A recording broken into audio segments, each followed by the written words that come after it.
Hello everybody, welcome to Snyder's Inc. You only get one reaction video today, and I might do a gaming live stream later, but I'm not fully sure, so I think we'll just do one reaction video today. And this one is on boy Nick Crowley, and this is the darkest moments in TV history. And we go get right into it. Hold on, I'm gonna grab my drink.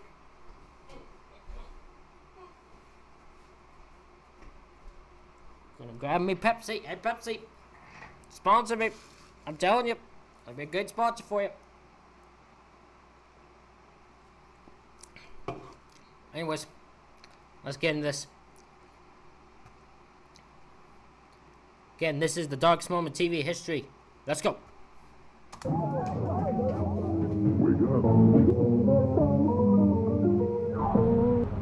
It was a typical day in the world of daytime television. Infomercials, soap operas, and highly scripted legal shows filled viewer screens, with one of the more popular at the time being a program called Christina's Court.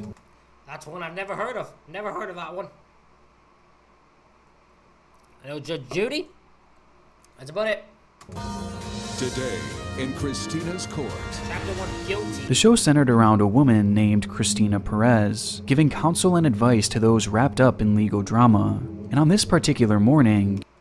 Now, see, this is obviously staged. But what you want, I want the... Can we have, like, the sassiest, most a-hole type of judge? Like, the type of judge you, like, 0 F's to give? That's the type of judge I want. I want the one that just does not care about anyone who's in that courtroom. Comedian Sean Harris would be featured filing suit against his ex-girlfriend in the hopes of recouping unpaid rent. Every month it would be something different, you know? Like what? I ain't got it this month because I got to do this or that.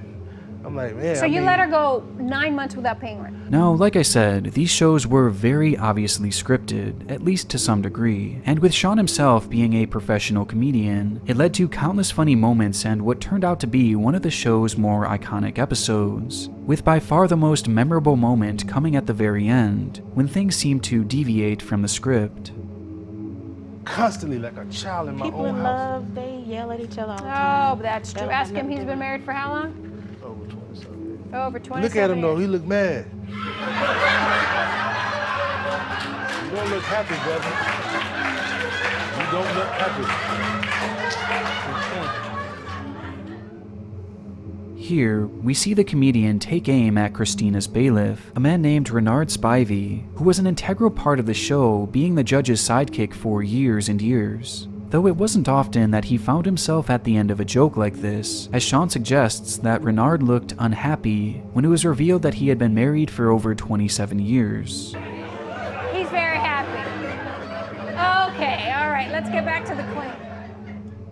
All in all, it made for a rather charming moment, with viewers adoring the lighthearted jab aimed at one of the show's most beloved characters. Though no one could have known at the time just how true that joke about his happy marriage would turn out to be. Still developing tonight, a Harris County Sheriff's deputy facing serious charges. 63-year-old Renard Spivey accused of killing his wife. 52-year-old. Could you imagine? Right? You are the dude who was on the TV show. You're the dude on the TV show. Do you imagine what the reaction is in his head when he finds out that the joke he made actually ended up somewhat coming to reality? Like, he made the joke, then the dude looked unhappy. The dude was quite unhappy. Quite unhappy indeed. That must be really weird in that person's head. Patricia Spivey after an argument that turned deadly. KPRC Channel 2's Bill Barajas. On July 28, 2019, over a decade after the aforementioned program aired, Renard Spivey was confronted by his wife Patricia about what she believed to be steroid use or perhaps even infidelity, and in the midst of this heated argument, You don't know which one? Is it not known which one it is?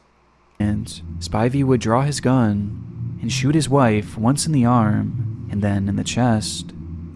I can't understand how does that happen? How do you go from argument to just straight pull out a gun and use it? Like, how? Your brain has to want to do that already for you to just jump to that. I feel like you can't just just naturally come to that. You have to want to kill that person for that to happen. Shortly after, police would find her lifeless body crumpled in their bedroom closet. Now, after years and years of taking part in this once famed legal show, Spivey can be found alone in his prison cell, where he'll likely remain for the next 14 years of his life, for murdering the woman that he was so happily married to. Well, he deserves to rot in prison. He deserves to rot in jail for that. Turning what was once one of Christina's Court's most iconic moments into one of the darkest examples of irony in all of television history. When you find a good woman, you got to hang on for dear life, because then it's hard to find another one. So my advice as a happy woman, married woman.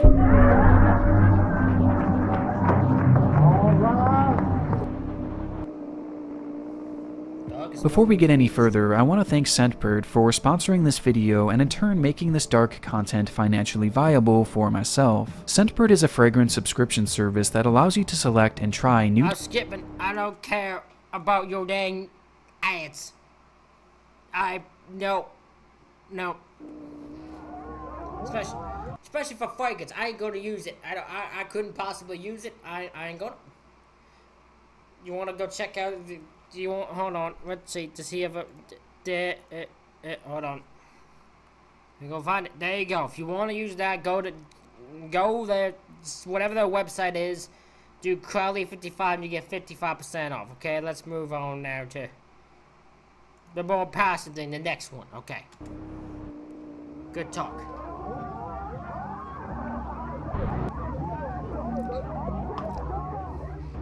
The world of television is an interesting one, despite the highly controlled and well-polished products that we're typically used to seeing on our screens. That is the greatest understatement in history of freaking any video ever. God damn. There have been a surprisingly high number of deeply disturbing moments that have happened when on air, and this potentially new series aims to highlight some of the most disturbing. And what better way to start than with a relatively unknown case that has haunted me for years. Oh god, it involves Japanese television. They've done some, they've done some weird shit. Your Japanese television shows, we all do some weird shit on them. What the hell did y'all do?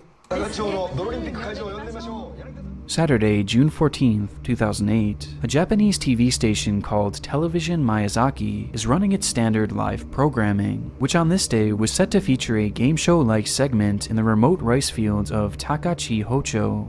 The game itself was simple. Competitors stood back-to-back on a small wooden stand above the shallow muddy water below, and when given the cue, they would attempt to shove their opponent into the water without turning their bodies around. In the end, the one left standing on the platform would be declared the winner, with the loser being left humiliated in the mud.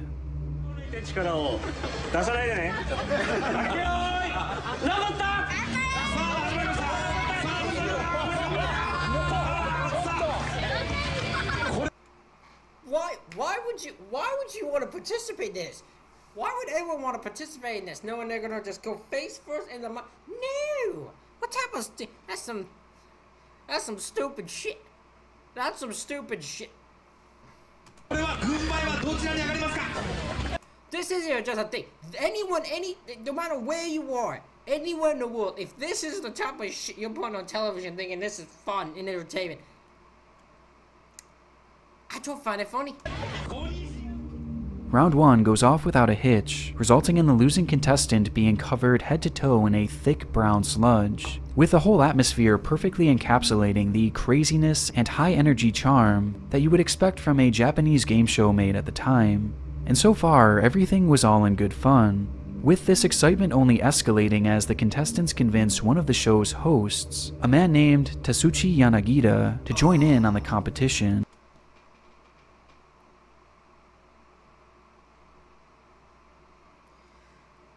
Oh no, it's gonna happen. He says it's a fall on the thingy. What happens here? Don't get the host to do it. It took some convincing, but eventually Tetsuchi agrees to compete, much to the enjoyment of everyone spectating. Why would you...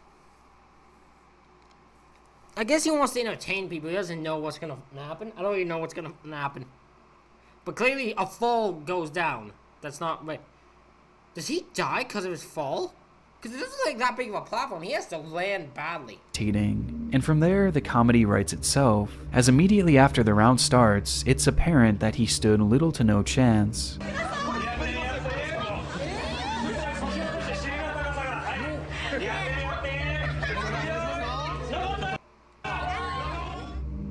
And upon instantly losing his balance, Tasuki reacts in a split second and dives off the platform, landing headfirst into the muddy water below, which causes his body to fall limp. Because that's not even a good land. That's not deep. That's not deep shit.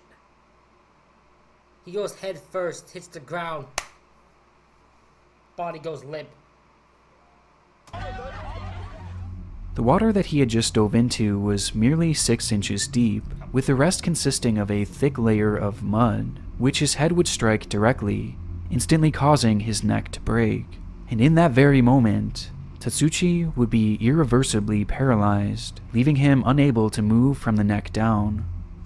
It was a tragic accident. However, the accident itself is far from the most awful part of this live broadcast, with that coming immediately after. Unaware of Tetsuchi's severe injury, the crew believed that he was merely playing a prank on them and just joking around, and so they left him there, face first in the water, and proceeded to shove his face even deeper and deeper into the mud, splashing even more on top of his head to rub in the fact that he had lost. See, to me, that's where it go. No. I wouldn't have done... See, that's wrong. You could tell from the landing. I could just look at the... That's what's so messed up to me. You could just look at that landing and know that it's not right. That something went wrong there. Because no one's going to land like that. He goes limp like nothing. So for you to look at that and how he lands and still go, it's a prank, that's messed up.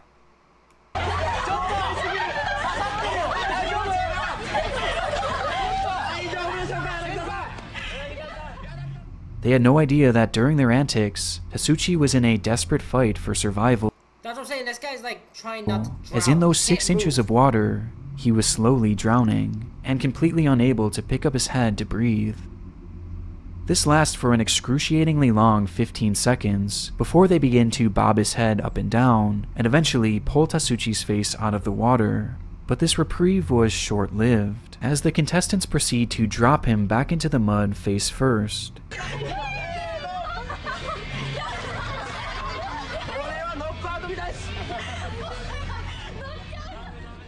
It is so incredibly painful to watch. It made all the more disturbing with the over-the-top hysterical laughter coming from everyone around him, who are completely oblivious to the situation in front of them. I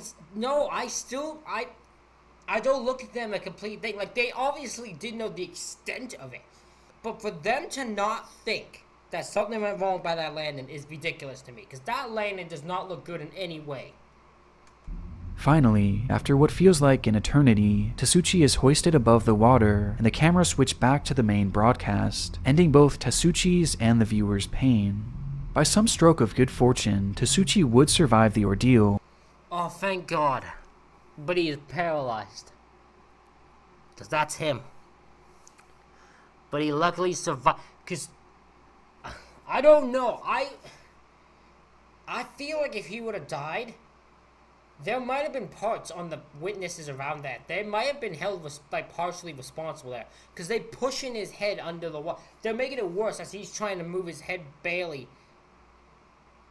Because he doesn't have the ability to lift his head fully up, but he's trying to move it around, and they're just pushing his head down and splashing mud. So they might have, if he would have died, there's a possibility they could have been held with probably some sort of responsibility. But just barely, as it's estimated that even just a few more seconds in that mud would have likely led to his death. But thankfully, this wasn't the case. And according to his Facebook page, Tasuchi has learned to live with his body-wide paralysis, and even went on to rejoin the show years later in some capacity, ending this entry off on somewhat of a bright spot, despite this otherwise being one of the more unsettling and appalling broadcast accidents that I've ever seen. Yeah, that one, that's fucking scary. Like, that's scary to watch. Knowing what's going on there, that's terrifying to watch. Also, can you guys let me know that? Let me know if I'm wrong here. Am I wrong for thinking that if he would have died, that the people around him should have been held some sort of responsible? Am I weird for thinking that, or would you all agree with me? Wake up, wake up with Donald Herbert had been in a coma for the previous... On the topic of broadcasts that have left an impression on my life, I would say none have had more of an emotional impact than a story run by 60 Minutes about a man named Donald Herbert. The story starts back in 1995, just 4 days after Christmas, when a fire broke out in a home in Buffalo, New York. In an attempt to put out the blaze, firefighter Donald Herbert was standing on the roof of the building when suddenly it gave way. As a result, Herbert would fall into the attic where he would be trapped in the smoke, unable to breathe. He would lay there without oxygen for 6 whole minutes before they finally were able to pull his body to safety, with the whole ordeal being filmed and shown on local news. Somehow, Herbert managed to survive this accident, but being without air for that long caused him to lose most of his brain function, leading to him spending the following years in a minimally conscious state, unable to eat, unable to breathe, and seemingly unable to understand the world around him. Eventually, his condition led to him being placed in a nursing home, where a feeding tube was the only thing keeping him alive. For all intents and Okay, I'm gonna have to give my... So if this guy was unconscious, barely able to breathe, eat, whatever, with a breathing tube just keeping him alive, and he's just in a coma, like, I don't know if I'd want someone... I don't know if I'd want a family member kept alive in that way for years on end. I feel like that would be... I don't know if that'd sit well with me. Maybe the reason is because there's a possibility he'd wake up, so maybe that's why, but like, I don't know if I'd want someone suffering in that way. Purposes, the man was gone. But then, something happened. On April 20th, 2005, a staggering 9.5 years after his accident, Donald Herbert woke up. 9 years he was in that coma. He was unconscious, couldn't, just by a breathing tube. Yeah, I don't know if I'd want someone surviving that long. I'd be like, is there a way to put him out of his misery? Like, I don't know if I'd want him, like, kept alive. Maybe, again, maybe I'm wrong for this. Maybe my brain doesn't, like, maybe if I was actually in this situation, I might think differently. So maybe that's on me. But I don't know if I just want someone suffering for 9 years in that way. In the nursing home where he had spent most of the years unresponsive, he would suddenly turn to a nurse and ask for his wife, Linda, while displaying signs of being fully lucid, which prompted the staff to immediately call his family, who rushed to see him. And sure enough, God, could you imagine when that call happened? And they called and they said, hey, your husband has woken up for the first time and is, like, asking for you? Oh my God. Despite Herbert being completely blind, he was not only fully responsive, but recognized almost all of his family members. The moments following were all captured by cameras and later shown on an episode of 60 Minutes, with the footage being some of the hardest hitting and emotional that I've personally ever seen.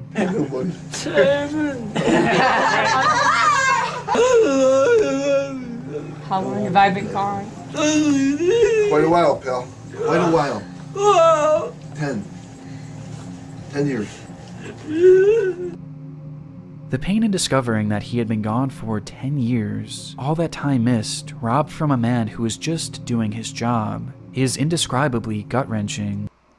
Painful. 10 years. He couldn't spend time with his kids, if he had any. Couldn't spend time with them. Couldn't spend time with his wife. his friends, anything. 10 years. Completely gone. But it's what happens after this footage that proves to be the most upsetting part. For nearly 16 hours, the newly awakened man spoke with his family, catching up on every little detail that he had missed. And though from that point on he had moments going in and out of his lucidity, his long-term prognosis actually seemed hopeful. Throughout the next few weeks, Donald was surrounded by family members at all times, not only to take advantage of every single second that Herbert was awake, but also for his own safety as well, as since his awakening, he would thrash violently in his sleep, as if he still believed he was trapped in that blaze.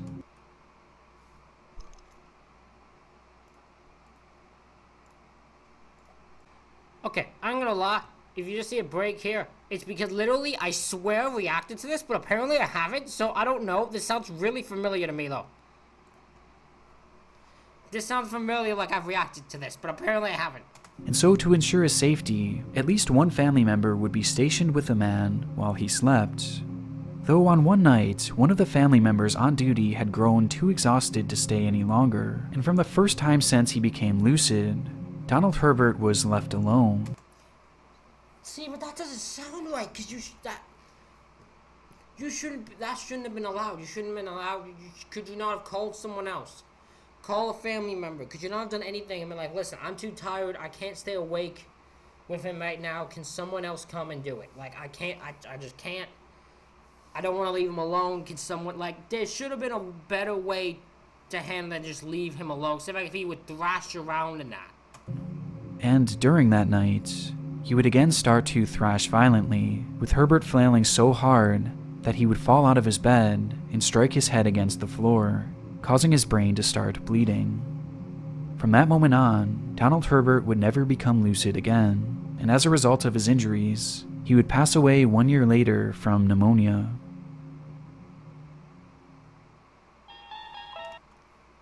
That is horrible.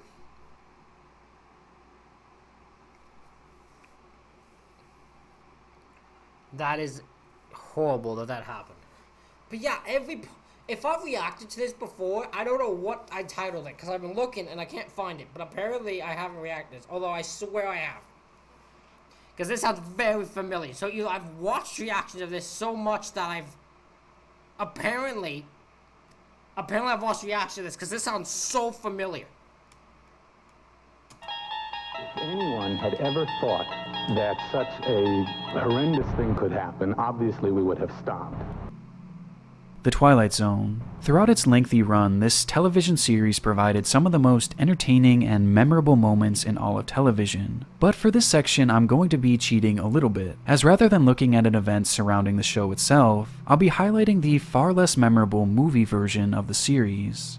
Simply named Twilight Zone the Movie, the film was broken up into multiple sections serving as sort of an anthology work with 3 separate storylines. And for the sake of this story, only one section and really only one scene bears discussion.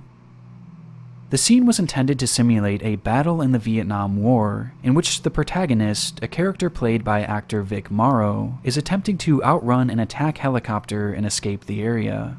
The footage was intended to serve as the section's dramatic conclusion, with it being described as the following. In the scene that served as the original ending, Bill, the character portrayed by Morrow, stumbles into a deserted Vietnamese village, where he finds 2 young Vietnamese children left behind when a US Army helicopter appears and begins shooting at them. Morrow was to take both children under his arm and escape out of the village, as the hovering helicopter destroyed the village with multiple explosions.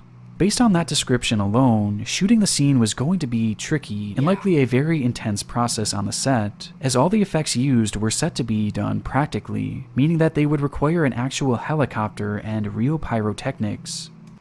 That doesn't sound right. That sounds dangerous. I don't like that idea. That sounds way too dangerous. Not only this, but the director, a man named John Landis, wanted to use actual child actors for the scene, which That sounds even more dangerous. Why are you putting actual children at risk? That sounds even more goddamn dangerous. What are you thinking? Given that it was planned to take place at night and near explosions, was technically illegal in the state of California. Despite the laws in place, however, Landis decided to shoot the scene regardless, enlisting 7-year-olds Mika Din Lee and 6-year-olds Renee Shin Yi Chen to play the roles of the Vietnamese children. And with all the pieces now in place, the cameras began to roll on what was set to be the stunning conclusion to this particular section.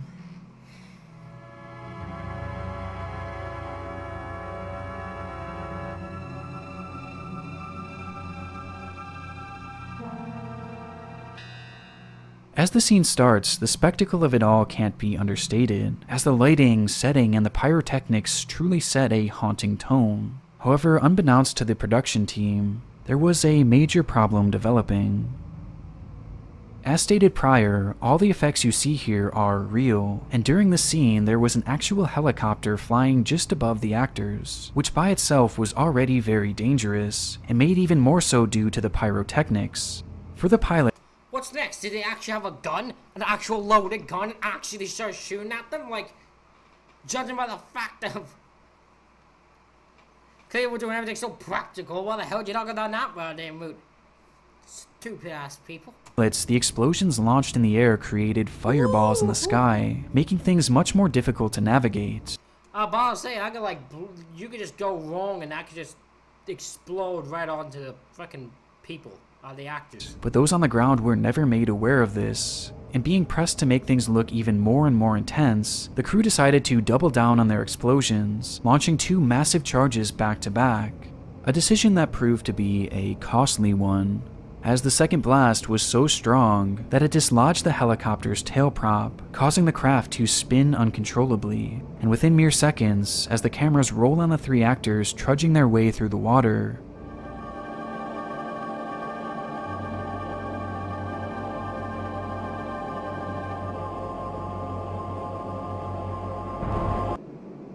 craft crashes.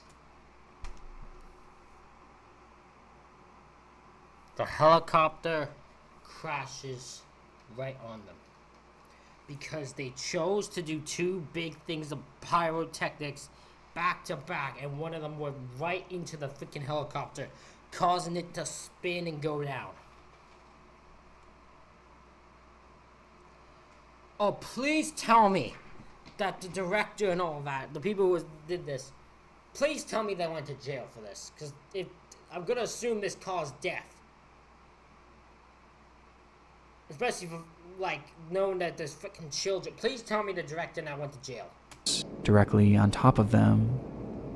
Somehow, everyone on board the helicopter survived the wreck, though those on the ground weren't so lucky, as in one split second, the blade of the helicopter slashed into Vic Morrow and Mika Din Lee, instantly decapitating them.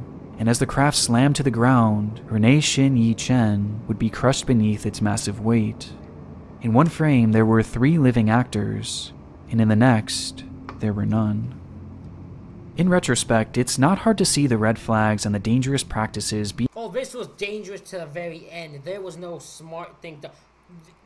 Everyone should go, like, to anyone who said director and anyone who chose this practically and didn't think at all of them, go to jail. Send them to jail. They caused this. Being used by the production team. However, following several long legal battles, no one would be found liable in the deaths of the 3 actors. What? How? No, I can't allow... No.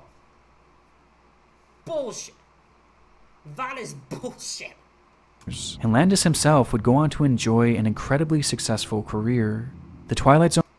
Bullshit. That is so fucked up. The fact that none of them went to jail. That director didn't go to jail. That doesn't sit well with me at all. That doesn't sit well with me at all. His own film would eventually be released years later, only with a different ending. Oh, they're not gonna demolish it. There's nobody'll come in here. I'll fight force with force.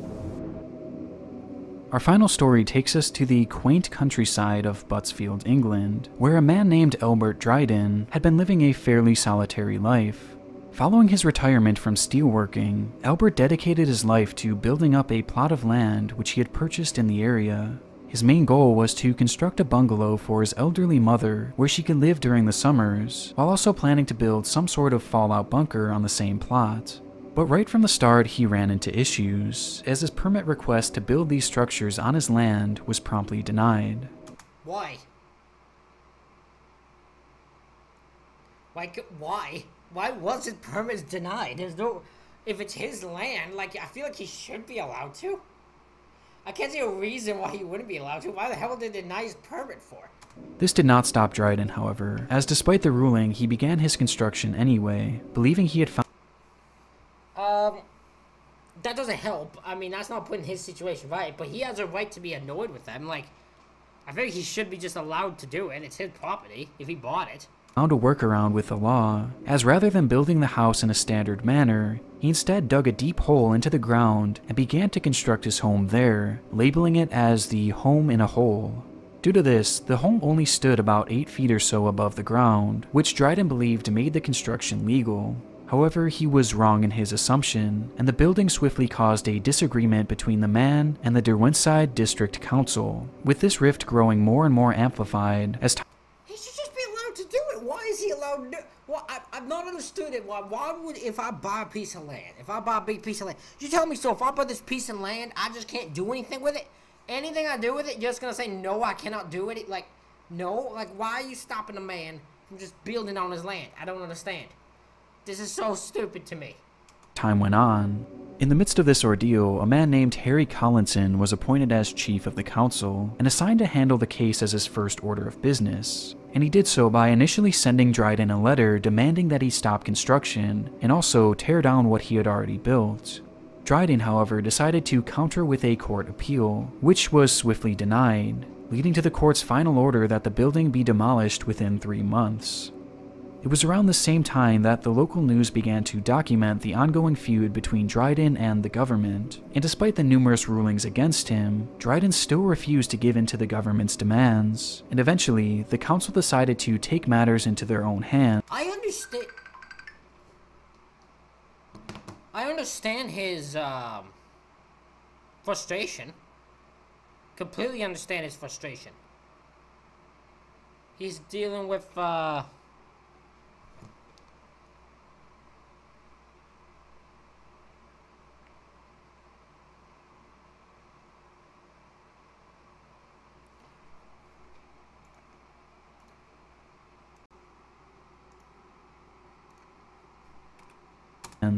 and decided to demolish the structure themselves. So on June 20th, 1991, Harry Collinson, a demolition team, and a group of police constables traveled to Dryden's property to demolish the structure.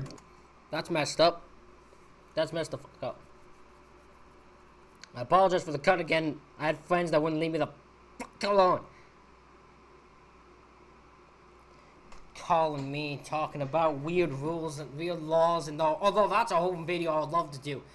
Because there's some weird ass laws in this area. Not in this area, in the world. There's some weird laws in the world. There's something like 100 weird laws.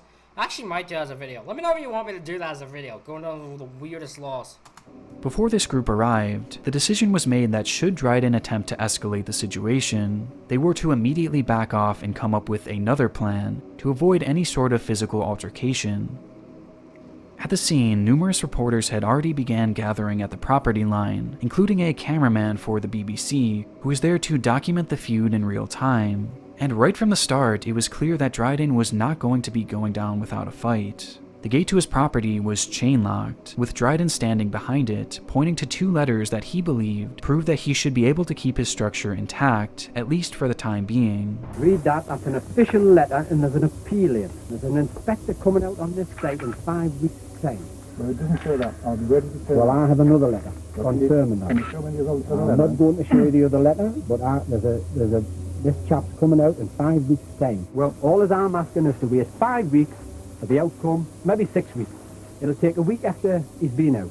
I'm satisfied, Albert, that there's nothing in these documents that affects the legality of the enforcement notice that the inspector has confirmed. Well, he is, Harry.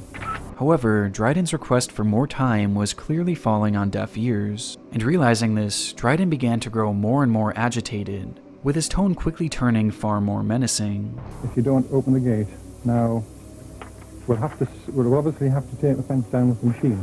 So if you want, you can have some time to remove the fence yourself to minimise the damage. Do you want to do that?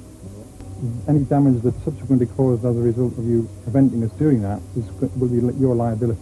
Well, you might not be around to see the outcome of this disaster. Now, you've been warned. Can you explain what you mean by that? Well, I'm not going to explain, but if you had any sense, you would go away now and wait 5 weeks for the outcome of that. Right?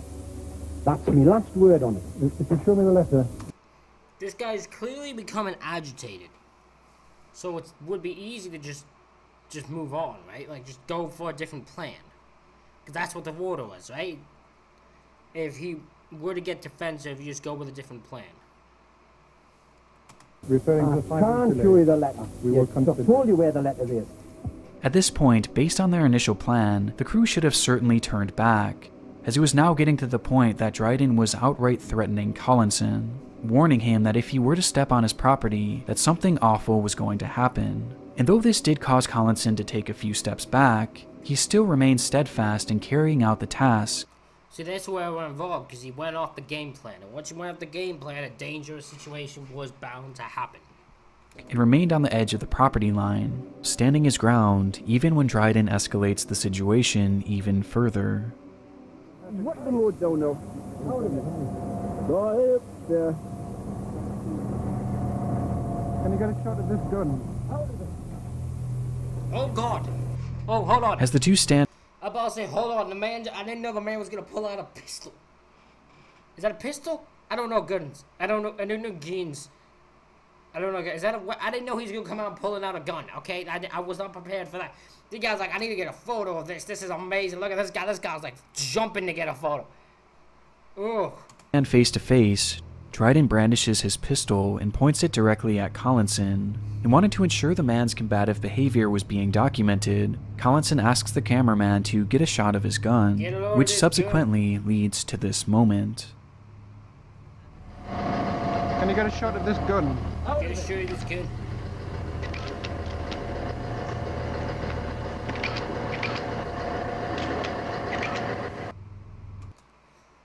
See, that's what makes this sick. He looks at the camera. He's like, okay, we're gonna do it this way, okay.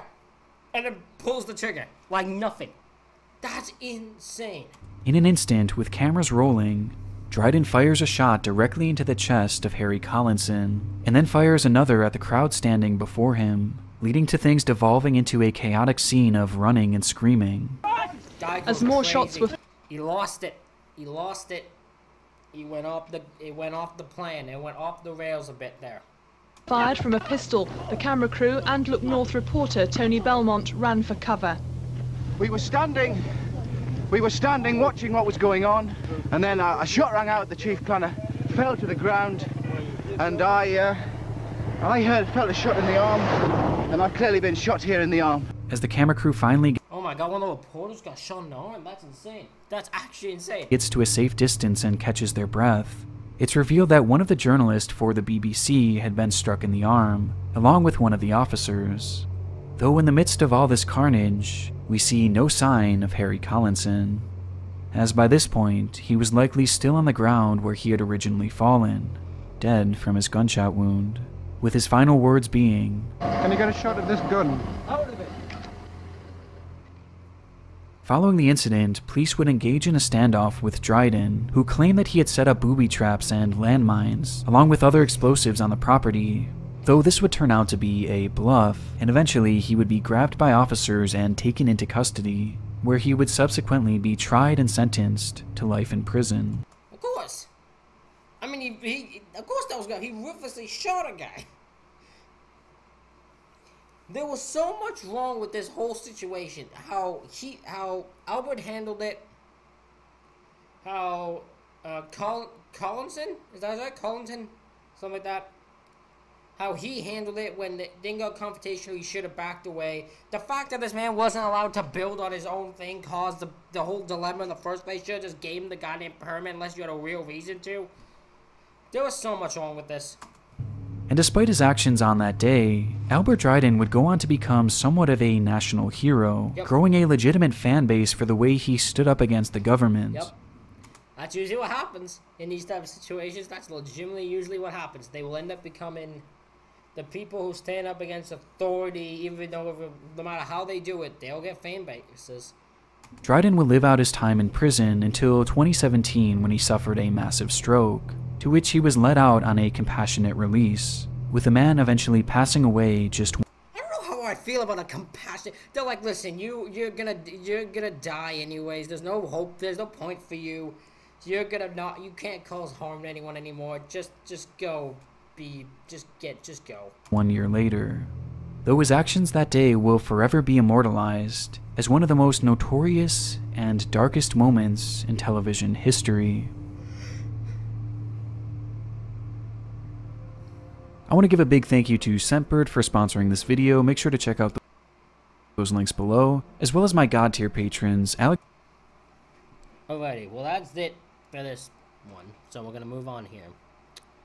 But ladies and gentlemen, let me know what you thought of this video down below. Hit the like button, hit the subscribe button. Thank you all for watching. I'll see you all for the next one.